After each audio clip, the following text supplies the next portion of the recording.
Assalamualaikum warahmatullahi wabarakatuh. Alhamdulillahirabbil alamin wa bihi nasta'in wa ala umuri dunya waddin. Assalatu wassalamu ala asrafil anbiya'i wal mursalin wa ala alihi wa sahbihi ajmain. Allahumma sholli ala sayidina Muhammad wa ala ali sayidina Muhammad. Amma ba'du. Yang pertama-tama dan yang paling utama, marilah kita panjatkan puja dan puji syukur kita kehadiran Allah Subhanahu wa Ta'ala yang telah memberikan kita beribu-ribu nikmat, berjuta-juta nikmat, bahkan tidak bisa dihitung oleh rambut manusia. Salawat bertangkai salam marilah kita junjungkan kepada orang yang tidak pernah membeli lemari tapi namanya sudah kesana kemari, dan orang yang tidak pernah pergi ke Bogor tapi namanya selalu tersohor, tak lain dan tak bukan Jokowi maupun Gibran, yakni Habibina wa Syafi'ina wa Maulana Muhammadin sallallahu alaihi wasallam, yang telah membawa kita dari zaman jahiliyah menuju zaman Islamiyah, minaz zulumati ilan nur ila siratin mustaqim wa ila yaumil qiyamah. Taib. Baik, izinkan saya untuk menyampaikan satu kultum di bulan yang insya Allah dimuliakan oleh Allah Subhanahu wa Ta'ala ini, berjudul tentang puasa dan keutamaan-keutamaannya.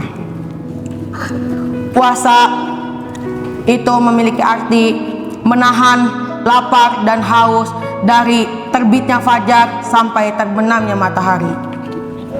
Puasa tidak hanya untuk menahan lapar dan haus, tetapi puasa juga untuk meningkatkan iman dan takwa kita kepada Allah Subhanahu wa Ta'ala, seperti yang difirmankan oleh Allah Subhanahu wa Ta'ala dalam Al-Quran surah Al-Baqarah ayat 183 yang berbunyi, A'udzu billahi minasyaitonir rajim. Bismillahirrahmanirrahim. Ya ayyuhalladzina amanu kutiba alaikumus siyamu kama kutiba alal ladzina min qablikum la'allakum tattaqun. Shadaqallahul aliyyul azim. Yang memiliki arti, wahai orang-orang yang beriman, diwajibkan atas kamu berpuasa seperti orang-orang terdahulu sebelum kamu agar kamu bertakwa. Quran surah Al-Baqarah ayat 183.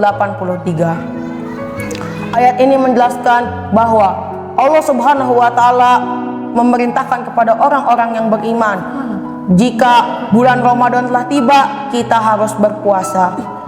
Puasa juga termasuk rukun Islam yang keempat, di mana jika kita tidak puasa maka dosanya tidak tahu seberapa besar, hanya Allah yang tahu dosanya.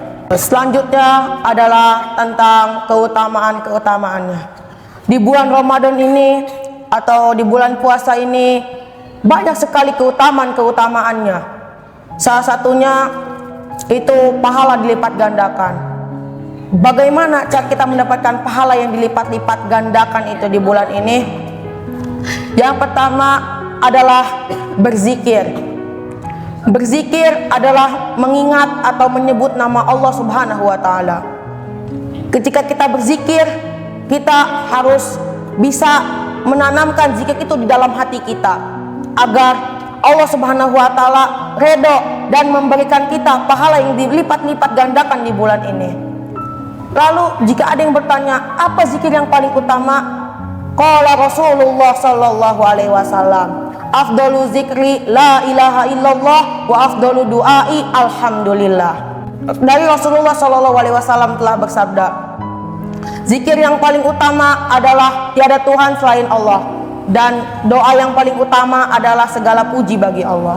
Maka di bulan ini berbanyaklah membaca la ilaha illallah. Minimal itu adalah 100 kali, maksimalnya tidak terhingga.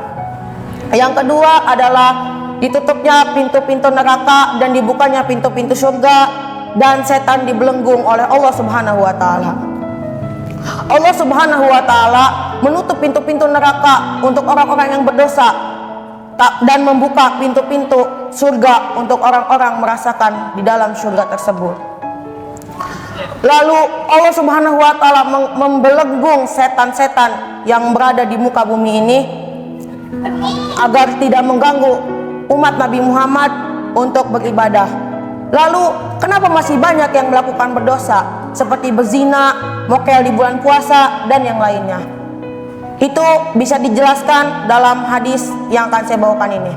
Bismillahirrahmanirrahim. Qala Rasulullah sallallahu alaihi wasallam, "A'da aduika nafsuka alladhi baina zambaika." Rasulullah sallallahu alaihi wasallam bersabda, musuhmu yang paling berat adalah hawa nafsumu yang berada di antara kedua lambungmu.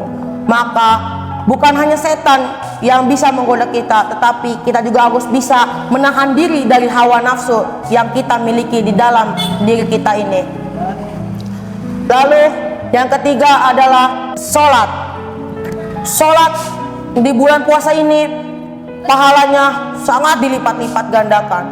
Misalnya kita sholat sunnah. Sholat sunnah di bulan Ramadan ini sama dengan sholat fardu di bulan yang lain. Dan jika kita sholat fardu di bulan Ramadan, maka pahalanya tidak terhingga. Allah memberikan pahala untuk orang-orang yang sholat fardu di bulan Ramadan. Tapi wajib digarisbawahi bahwa sholatnya harus ikhlas karena Allah Subhanahu wa taala dan juga mengharapkan pahala dari Allah Subhanahu wa taala. Lalu yang keempat adalah mengaji di bulan Ramadan ini. Allah Subhanahu wa taala menyukai orang-orang yang mengaji di bulan ini. Maka banyak pondok-pondok yang lain juga selain di pondok ini. Banyak yang menyuruh santriwan dan santriwatinya untuk mengaji, menghatamkan 30 juz dalam waktu 3 hari untuk yang mampu. Jika tidak mampu, bisa 1 juz 1 hari. Nah, seperti yang disabdakan oleh Rasulullah SAW, qala Rasulullah SAW, khairukum man ta'allamal Qur'ana wa 'allamahu. Dari Rasulullah SAW telah bersabda, sebaik-baiknya orang yang belajar Al-Quran lalu ia mengajarkannya. Dan yang terakhir adalah berdoa kepada Allah. Doa di bulan Ramadan ini sangat gampang sekali untuk diijabah oleh Allah Subhanahu wa taala. Karena apa? Karena di bulan ini dosa-dosa diampuni oleh Allah Subhanahu wa taala, dan juga di bulan ini juga Allah Subhanahu wa taala menurunkan Al-Qur'an yang disebut malam nuzulul Quran, dan kita bisa mendapatkan malam Lailatul Qadar pula pada 10 terakhir bulan Ramadan, dan tanggalnya adalah ganjil seperti 21, 23, 25, 27 dan 29. Insya Allah kita akan mendapatkan malam Lailatul Qadar. Amin ya robbal alamin. Semoga di bulan ini kita menjadi pribadi yang lebih baik. Saya masih banyak kekurangan dan tidak memiliki kelebihan. Kekurangannya dari saya dan kelebihannya dari Allah Subhanahu wa taala. Mungkin cukup sekian. 2-3 beli salam. Wabillahi taufiq wal hidayah. Wassalamualaikum warahmatullahi wabarakatuh.